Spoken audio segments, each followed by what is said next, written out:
We begin with the Italian game. You play e4, and black responds with e5. You bring out your knight to f3, and black follows with knight to c6. You play bishop to c4, aiming at the vulnerable f7 square. Black mirrors with bishop to c5, but you prepare with pawn to c3.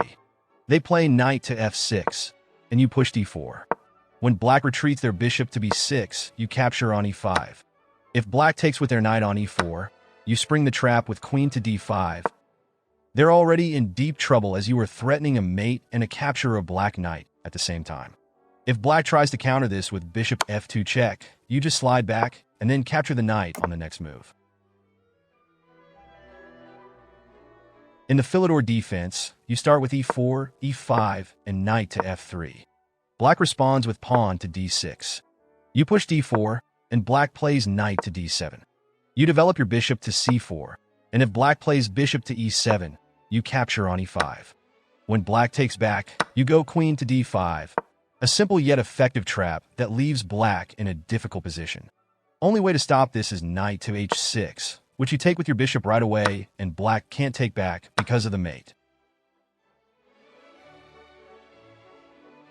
For the Vienna game, you play e4, and black replies with e5.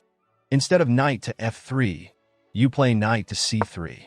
Black develops their knight to f6, and you go bishop to c4. If black gets greedy with knight takes e4, trying to fork your pieces afterwards, you sacrifice with bishop takes f7. If they capture, your knight jumps to e4, black follows up with knight c6, and you play queen to f3. If black hides to g8, you strike with knight to g5, threatening to mate both on queen f7 and queen b3. Black best move is queen e7, and you play queen b3 check.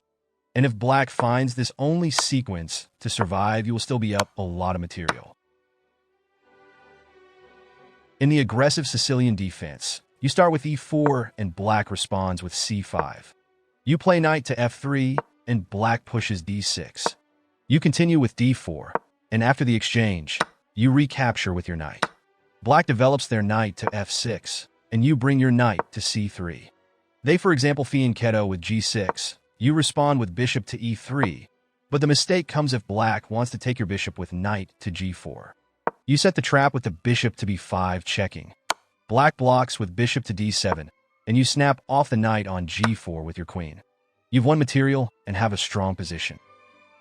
In the Scandinavian defense, you start with e4, and black replies with d5. You capture, and black takes back with their queen.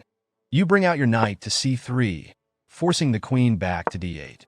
You play bishop to c4, and black develops knight to f6. If black pins your knight with bishop to g4, you jump to e5. This sets up a deadly threat on f7, and if black is not careful enough, he will get mated. In the classic Ruy Lopez, you play e4, e5, knight to f3, and knight to c6. You develop your bishop to b5, entering the Ruy Lopez.